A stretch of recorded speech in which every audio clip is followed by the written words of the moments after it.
Hello friends, welcome to study कर। मैं हूं आपका दोस्त प्रभाकर। आज के इस लेक्चर में हम डिस्कस करेंगे 22 जून 2023 के मोस्ट इंपॉर्टेंट करंट अफेयर्स के क्वेश्चन। तो आप इस पूरे लेक्चर को बहुत ही ध्यान से लास्ट तक जरूर देखिएगा। आज का पहला क्वेश्चन है, इंपॉर्टेंट है। आरबीआई के नए डिप्टी गवर्नर कौन बने हैं? आंसर हो जाएगा स्वामीनाथन जानकी रमन। तो स्वामीनाथन जानकी रमन जो हैं आरबीआई के नए डिप्टी गवर्नर बने हैं। तो भारत सरकार के द्वारा अभी इनकी नियुक्ति की गई है और दोस्तों यह महेश कुमार जैन का स्थान लेने वाले हैं आरबीआई के डिप्टी गवर्नर के रूप में।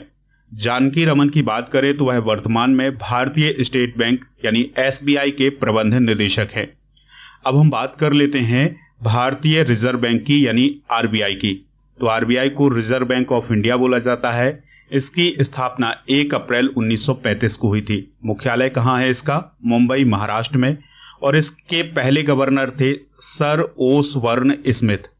और दोस्तों प्रथम भारतीय गवर्नर कौन थे? सीडी देशमुख। 1949 में आरबीआई का राष्ट्रीयकरण किया गया था और आरबीआई को भारत में बैंकों का बैंक भी कहा जाता है। आरबीआई के वर्तमान गवर्नर हैं शक्तिकांत दास। और अब आरबीआई के डिप्टी गवर्नर कौन कौन हो जाएंगे दोस्तों? तो स्वामीनाथन जानकी रमन, एमडी पात्रा, एम राजेश्वर और टी रविशंकर। तो ये वर्तमान में अब आरबीआई के डिप्टी गवर्नर हो जाएंगे। हाल ही में की गई कुछ प्रमुख नियुक्तियां भी डिस्कस कर लेते हैं। तो अभी हाल ही में उत्तम लाल जो हैं वो एनएचपीसी के डायरेक्टर बने हैं। रश्मिका मंधाना एप्सन इंडिया की ब्रांड एम्बेसडर बनी हैं और पीटर एल्वर्स आईएटीए के अध्यक्ष बने हैं। अमित अग्रवाल यूआईडीएआई के सीईओ बने हैं। Subodh Kumar Singh national testing agency के डायरेक्टर जनरल बने हैं। अतुल वर्मा सीसीआई के महानिदेशक बने हैं। जनार्दन प्रसाद भारतीय भूवैज्ञानिक सर्वेक्षण के महानिदेशक बने हैं। इसके अलावा अब्दुल्ला अल मंडोस विश्व मौसम विज्ञान संगठन के अध्यक्ष बने हैं। आप इस पूरे लेक्चर को बहुत ही ध्यान से लास्ट तक देखिएगा। लास्ट में आपसे एक क्वेश्चन पूछा जाएगा जिसका आंसर आपको कमेंट बॉक्स में देना है। दोस्तों अगर आप चैनल पर पहली बार आए हैं तो सब्सक्राइब कर लें, बेल आइकन भी दबा लें जिससे आपको समय पर सबसे पहले नोटिफिकेशन मिल सकेगी। अगर आपको इस लेक्चर का पीडीएफ चाहिए तो पीडीएफ मिल जाएगा हमारे टेलीग्राम चैनल पर। टेलीग्राम पर जाइए, स्टडी कर ऑफिशियल आप सर्च करेंगे तो हमारा चैनल मिल जाएगा। ज्वाइन करेंगे तो आपको पीडीएफ भी मिल जाएगा। इसके अलावा हमारा पीडीएफ हमारे ऐप पर भी उपलब्ध है। ऐप का लिंक डिस्क्रिप्शन बॉक्स में दिया गया है, तो वहां से आप ऐप डाउनलोड कर लीजिएगा। दोस्तों ऐप पर डेली करंट अफेयर्स के पीडीएफ और जो भी और इंपॉर्टेंट पीडीएफ हैं वो उपलब्ध हैं, तो आप वहां से डाउनलोड कर सकते हैं। नेक्स्ट क्वेश्चन है, विश्व वर्षा वन दिवस कब मनाया जाता है? तो दोस्तों विश्व वर्षा वन दिवस मनाया जाता है 22 जून को। कब मनाया जाता है? 22 जून को। इसके अलावा 21 जून को विश्व संगीत दिवस और अंतर्राष्ट्रीय योग दिवस मनाया जाता है। 20 जून को विश्व शरणार्थी दिवस मनाया जाता है और 19 जून को विश्व सिकल सेल जागरूकता दिवस मनाया जाता है। तो दोस्तों बात करते हैं हम विश्व वर्षा वन दिवस की। तो ये हर साल 22 जून को मनाया जाता है। 2017 से ये कंटिन्यू मनाया जा रहा है और इस दिवस को मनाने का जो विचार है, जो थॉट है, वो दिया था रेन फॉरेस्ट पार्टनरशिप संस्था ने। थीम जरूर याद रखिएगा 2023 की, कंजर्व, रीस्टोर और रीजनरेट। और 2022 की थीम क्या थी? The time is now. दोस्तों वर्षा वन क्या होते हैं? तो जहां पर अधिक वर्षा होती है ऐसे स्थानों पर जो वन पाए जाते हैं वो कहलाते हैं वर्षा वन।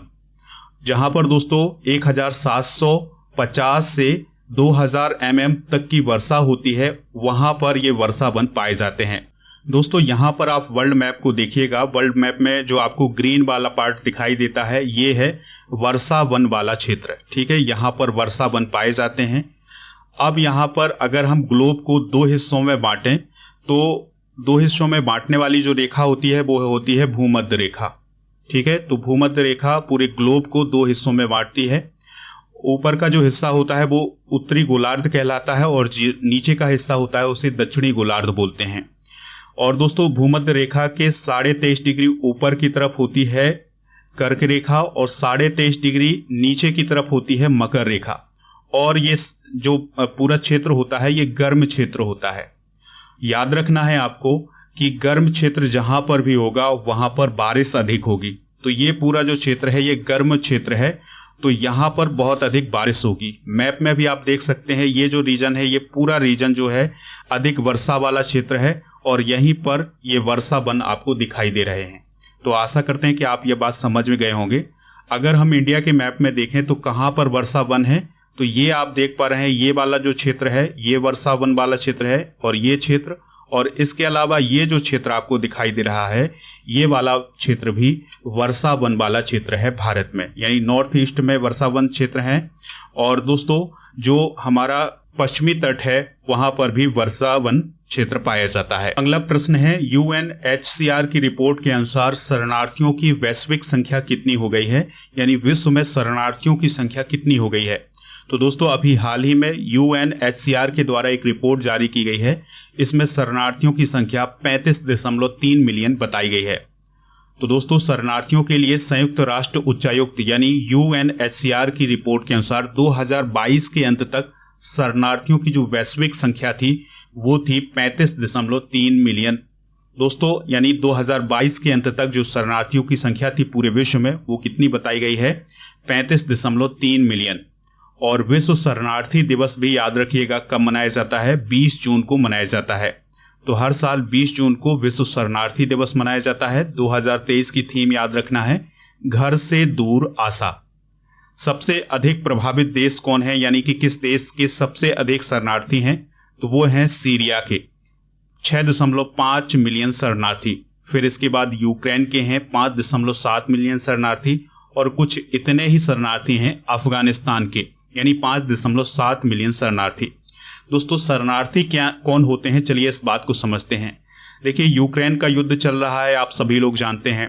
अब यूक्रेन का जो युद्ध चल रहा है उसके कारण जो यूक्रेन के नागरिक हों चाहे वो रसिया के नागरिक हों, तो वो अपने आप को असुरक्षित महसूस करते हैं, तो वो आसपास के देशों में चले जाते हैं। तो जिस देश में वो जाते हैं उस देश के वो शरणार्थी बन जाते हैं। इसी प्रकार के हालात सीरिया में हैं। सीरिया भी युद्धग्रस्त क्षेत्र है और अफगानिस्तान भी युद्धग्रस्त क्षेत्र है। तो यहाँ के जो लोग हैं वो आसपास के देशों में शरण ले लेते हैं, तो ऐसे लोगों को हम शरणार्थी बोलते हैं। तो सबसे अधिक शरणार्थी हैं सीरिया के। बात करते हैं यूएनएचसीआर की, तो इसका फुल फॉर्म होता है United nation high commissioner for refugee. दोस्तों यह शरणार्थियों की रक्षा और समर्थन करने के लिए एक अंतर्राष्ट्रीय संगठन है और इसकी जो स्थापना है 1950 में की गई थी, द्वितीय विश्व युद्ध के बाद शरणार्थियों की जरूरतों को पूरा करने के लिए। और इसका मुख्यालय कहाँ है, जेनेवा स्विट्जरलैंड में है। और दोस्तों एक पॉइंट और याद रखना है कि द्वितीय विश्व युद्ध कब से कब तक हुआ था, 1939 से 1945 तक। अगला प्रश्न है, जर्मन बुक ट्रेड का शांति पुरस्कार 2023 किसे प्रदान किया गया है, तो ये प्रदान किया गया है सलमान रुश्दी को। किसे प्रदान किया गया है दोस्तों, सलमान रुश्दी को। तो 2023 के लिए जर्मन बुक ट्रेड का शांति पुरस्कार ब्रिटिश अमेरिकी लेखक सलमान रुश्दी को दिया गया है। और यह पुरस्कार उन व्यक्तियों को दिया जाता है जिन्होंने अपने साहित्यिक कार्यों के माध्यम से देशों और संस्कृतियों के बीच अंतर्राष्ट्रीय समझ को बढ़ावा देने में महत्वपूर्ण योगदान दिया हो। जर्मन बुक ट्रेड शांति पुरस्कार की बात करें तो इसकी स्थापना 1950 में हुई थी। और जर्मन बुक ट्रेड शांति पुरस्कार 2020 में भारतीय नोबेल पुरस्कार विजेता अर्थशास्त्री और दार्शनिक अमर्त्य सेन को दिया गया था। यानी 2020 में अमर्त्य सेन को जर्मन बुक ट्रेड शांति पुरस्कार दिया गया था। और 1961 में डॉक्टर सर्वपल्ली राधाकृष्णन को भी यह पुरस्कार मिल चुका है। हाल ही में प्रदान किए गए कुछ प्रमुख पुरस्कार डिस्कस करते हैं। तो गांधी शांति पुरस्कार 2021 दिया गया है गीता प्रेस गोरखपुर को। एलिजाबेथ लॉन्गफोर्ड पुरस्कार दिया गया है रामचंद्र गुहा की पुस्तक रिबेल्स अगेंस्ट द राज को। गवर्नर ऑफ द ईयर दिया गया है शक्तिकांत दास को। Grand order of the chain of the yellow star दिया गया है राष्ट्रपति द्रौपदी मुर्मू जी को। 57वां ज्ञानपीठ पुरस्कार दिया गया है दामोदर मौजो को। इंटरनेशनल बुकर पुरस्कार 2023 दिया गया है जॉर्जी गॉस्पोडिनोव को और उनके उपन्यास टाइम शेल्टर के लिए। नेक्स्ट क्वेश्चन है, T20 women's emerging Asia cup 2023 का खिताब किसने जीता है, तो यह जीता है भारत ने। तो दोस्तों T20 women's emerging Asia cup 2023 जो है क्रिकेट से रिलेटेड है, तो इसको किसने जीता है, भारत ने जीता है। किसको हरा करके जीता है, तो भारत ने बांग्लादेश को हरा करके जीता है। और ये जो T20 women's emerging Asia cup 2023 का आयोजन है, ये किया गया है हांगकांग में। इसमें 8 टीमों ने हिस्सा लिया था, भारत, बांग्लादेश, हांगकांग, मलेशिया, नेपाल, पाकिस्तान, श्रीलंका और यूएई। इसके अलावा एक पॉइंट और याद रखिएगा आप कि प्लेयर ऑफ द सीरीज किसे चुना गया है, तो भारत की जो श्रेयांका पाटिल हैं उन्हें प्लेयर ऑफ द सीरीज चुना गया है। तो श्रेयांका पाटिल एक गेंदबाज हैं, उन्हें प्लेयर ऑफ द सीरीज चुना गया है। अगला क्वेश्चन है, इंटीग्रेटेड सिमुलेटर कॉम्प्लेक्स ध्रुव का उद्घाटन कहां किया गया है? आंसर हो जाएगा इसका कोच्चि में। तो दोस्तों कोच्चि कहां है? केरल में है। और यहीं पर रक्षा मंत्री राजनाथ सिंह ने 21 जून 2023 को दक्षिणी नौसेना कमान कोच्चि में इंटीग्रेटेड सिमुलेटर कॉम्प्लेक्स ध्रुव का उद्घाटन किया है। दोस्तों यहां पर बात आई है सिमुलेटर की। तो सिमुलेटर क्या होता है? तो सिमुलेटर एक ऐसा स्थान होता है जहां पर वास्तविक प्रशिक्षण की तरह प्रशिक्षण किया जाता है। जैसे अब कोई प्रशिक्षण समुद्र में होना हो लेकिन उससे पहले हमें ट्रेनिंग लेनी हो, तो वो होता है सिमुलेटर कॉम्प्लेक्स। तो अभी हाल ही में इंटीग्रेटेड सिमुलेटर कॉम्प्लेक्स बनाया गया है जिसका नाम रखा गया है ध्रुव, और ये कॉम्प्लेक्स कहां बनाया गया है? कोच्चि में बनाया गया है।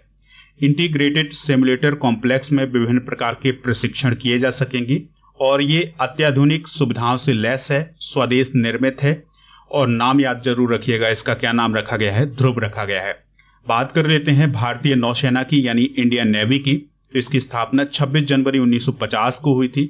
वर्तमान नौसेना अध्यक्ष कौन है? Admiral R Hari Kumar. नौसेना दिवस कब मनाया जाता है? 4 दिसंबर को। नौसेना कमान और उनके मुख्यालय भी डिस्कस करते हैं। तो जो पश्चिमी नौसेना की कमान है उसका मुख्यालय है मुंबई में, दक्षिणी नौसेना की जो कमान है उसका मुख्यालय है कोच्चि में, और पूर्वी नौसेना की जो कमान है उसका मुख्यालय है विशाखापत्तनम में। तो दोस्तों ये हेडक्वार्टर भी आपसे एग्जाम में पूछे जा सकते हैं। अगला क्वेश्चन है, हाल ही में किस देश ने समलैंगिक विवाह को अनुमति दी है? तो अभी हाल ही में एस्टोनिया ने समलैंगिक विवाह को अनुमति दी है। कौन सा देश है दोस्तों जिसने समलैंगिक विवाह को अनुमति दी है? तो उसका नाम है एस्टोनिया। यूरोप महाद्वीप का ये देश है। तो वहां की जो संसद है उसने अभी हाल ही में एक बिल पारित किया है और उसने समलैंगिक विवाह को मान्यता प्रदान की है। 2016 में भी एक फैसला लिया गया था एस्टोनिया के द्वारा कि जो LGBTQ व्यक्ति हैं उनको रोजगार, शिक्षा और अन्य क्षेत्रों में भेदभाव से बचाने के लिए एक भेदभाव विरोधी कानून भी पारित किया गया था। और ये जो अभी नया कानून लाया गया है 2023 में, ये नया कानून 2024 से प्रभावी हो जाएगा। दोस्तों एस्टोनिया की बात करें तो एस्टोनिया जो है यूरोप महाद्वीप में है और इसकी जो कैपिटल है वो है तैलिन। यहाँ पर आप एस्टोनिया का मैप देख पा रहे हैं, ये है इसकी कैपिटल तैलिन।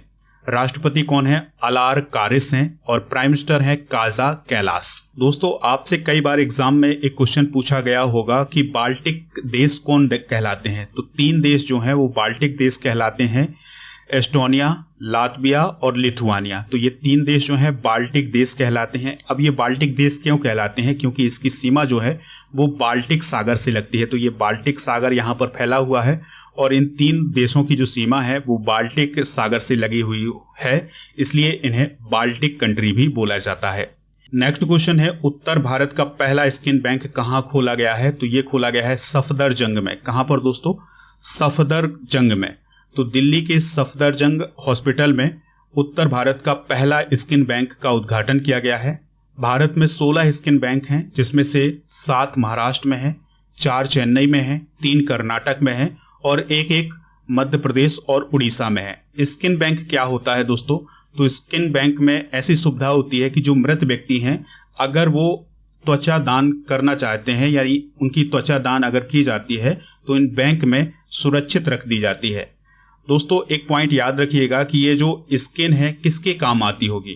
तो कई बार लोग जो हैं बहुत अधिक मात्रा में जल जाते हैं या उनका भयंकर एक्सीडेंट हो जाता है तो उनकी त्वचा जो है वो खराब हो जाती है, तो ऐसे लोगों के लिए ये स्किन काम आती है। नेक्स्ट क्वेश्चन है, 26/11 के मुंबई आतंकवादी हमलों के आरोपी साजिद मीर को वैश्विक आतंकी घोषित करने के प्रस्ताव को किस देश ने रोका है? तो दोस्तों 26/11 का जो हमला है वो 2008 में हुआ था। तो इस हमले का एक आरोपी है जिसका नाम है साजिद मीर। तो इसको ग्लोबल आतंकवादी घोषित करने का एक प्रस्ताव भारत और अमेरिका के द्वारा लाया गया था, लेकिन चाइना ने इसको रोक दिया है। ठीक है, तो भारत और अमेरिका के द्वारा जो ये प्रस्ताव लाया गया था उसका उद्देश्य यही था कि इस साजिद मीर को ग्लोबल आतंकवादी घोषित किया जाए और इसके अलावा इसको ब्लैक लिस्टेड किया जाए। तो इस प्रस्ताव को चाइना ने रोक दिया है। इसके अलावा अमेरिका के द्वारा इस पर 5 मिलियन अमेरिकी डॉलर का इनाम भी रखा गया है। दोस्तों अब हम 26/11 हमले के बारे में कुछ इंपॉर्टेंट पॉइंट डिस्कस करते हैं। तो 26/11 जो हमला है वो 26 नवंबर 2008 को हुआ था। तो लश्कर-ए-तैयबा के 10 आतंकवादी जो हैं वो मुंबई में प्रवेश करते हैं, समुद्र के रास्ते वो दाखिल होते हैं और ये जो हमला है ये 26 तारीख और 11वें महीना को हुआ था, इसलिए इसे 26/11 नाम दिया जाता है। दोस्तों मुंबई पहुंचने के लिए आतंकवादियों ने कुबेर नाम की नाव का इस्तेमाल किया था और आतंकियों ने क्रू की हत्या करके नाव पर कब्जा कर लिया था। फिर इसके बाद आतंकवादियों के बम धमाकों और गोलीबारी से 160 से ज्यादा लोगों की जान गई थी और 300 से ज्यादा लोग घायल हुए थे। जो लश्कर के आतंकी थे उन्होंने मुंबई के ताज होटल में पर्यटकों को बंधक बना लिया था। रेलवे स्टेशन पर भी उन्होंने फायरिंग की थी। तो इसमें 160 से अधिक लोगों की मौत हो गई थी और 300 से ज्यादा लोग घायल हो गए थे। और मुंबई पुलिस के जो एंटी टेररिस्ट स्क्वाड के चीफ थे हेमंत करकरे, वो शहीद हो गए थे। ताज होटल से आतंकियों का सफाया किया गया था एनएसजी के द्वारा और उनमें से एक आतंकी जो है जिंदा पकड़ा गया था, नाम था उसका कसाब, फिर उसको बाद में फांसी भी दी गई थी। तो इस प्रकार हुआ था 26/11 हमला। नेक्स्ट क्वेश्चन है डॉक्टर सुमित सेठ किस देश में भारत के राजदूत बने हैं? तो डॉक्टर सुमित सेठ जो है वो पनामा में भारत के नए एम्बेसडर बने हैं। दोस्तों भारतीय विदेश सेवा के ऑफिसर हैं डॉक्टर सुमित सेठ, तो उन्हें पनामा में भारत का अगला राजदूत नियुक्त किया गया है। 2005 के भारतीय विदेश सेवा के ऑफिसर हैं और वो वर्तमान में विदेश मंत्रालय में संयुक्त सचिव के रूप में काम कर रहे हैं। तो अभी हाल ही में विदेश मंत्रालय के द्वारा एक सूचना जारी करके यह बताया गया है कि जो सुमित सेठ हैं वो पनामा में भारत के राजदूत बनाए गए हैं। बात करते हैं रिपब्लिक ऑफ पनामा की। तो राजधानी इसकी पनामा सिटी है और दोस्तों यहाँ के जो राष्ट्रपति हैं वो हैं लॉरेंटिनो कार्टिजो। और बात कर लेते हैं यहाँ पर पनामा की। तो दोस्तों ये है उत्तरी अमेरिका महाद्वीप और ये है दक्षिणी अमेरिका महाद्वीप और इसके बीच में जो देश है वो है पनामा। ठीक है, तो यहाँ पर इसकी आप लोकेशन देख सकते हैं। चलिए दोस्तों कल के करंट अफेयर्स को रिवाइज करते हैं, फिर इसके बाद जनरल नॉलेज के पिटारे को डिस्कस करेंगे। लास्ट में पूछेंगे आपसे एक क्वेश्चन जिसका आंसर आपको कमेंट बॉक्स में देना है। तो पहला क्वेश्चन है भवानी देवी ने एशियाई तलवारबाजी चैंपियनशिप में कौन सा मेडल जीता है? Bronze medal. X Khan quest 2023 किस देश में शुरू हुआ है? मंगोलिया में। पंजाब में अब गवर्नर के स्थान पर कौन विश्वविद्यालयों का चांसलर होगा? मुख्यमंत्री। जगन्नाथ रथ यात्रा किस राज्य में शुरू हुई है? ओडिशा में। प्रधानमंत्री मोदी किस देश की 3 दिन की यात्रा पर गए हैं? अमेरिका की। यूरोपीय निबंध पुरस्कार किसे प्राप्त हुआ है? अरुंधति राय को। अंतर्राष्ट्रीय योग दिवस कब मनाया जाता है? 21 जून को। आईएनएस कृपाण भारत द्वारा किस देश को तोहफे में दिया गया है? वियतनाम को। इंडिगो द्वारा एयरबस से कितने विमान खरीदे जाएंगे? 500। तजिंदर पाल सिंह तूर ने कितनी दूरी पर गोला फेंककर शॉर्ट पुट का नया रिकॉर्ड बनाया है? 31.77 मीटर का। दोस्तों आज के जनरल नॉलेज के पिटारे में हम डिस्कस करेंगे ऋग वैदिक काल की नदियां और उनके आधुनिक नाम। जैसे क्रुमु नदी का कुर्रम नाम है, विस्तता नदी का झेलम नाम है, परुषणी का रावी, विपाशा का ब्यास और दृष्टद्वती का घग्गर, सुबास्तु का स्वात, कुभा का काबुल और अस्किनी का चिनाब और सतुद्री का सतलज और सदानीरा का गंडक और गोमती का गोमल है। ठीक है, तो ये है ऋग्वैदिक काल की नदियां और उनके आधुनिक नाम। दोस्तों कल के करंट अफेयर्स में जो क्वेश्चन पूछा गया था उसका आंसर था उड़ीसा। तो लगभग सभी ने इसका आंसर उड़ीसा दिया है। इसी प्रकार से आपको आंसर देना है। जो भी आपको और एक्स्ट्रा जानकारी प्राप्त हो वो आप जरूर बताइएगा उस आंसर के बारे में। ठीक है, तो इसका जो आंसर था कल का वो था उड़ीसा। चलिए अब आपसे आज का क्वेश्चन पूछते हैं, आरबीआई के नए डिप्टी गवर्नर कौन बने हैं? जो भी इसका राइट आंसर हो कमेंट बॉक्स में जरूर बताइएगा। हमें इंतजार रहेगा आपके आंसर का।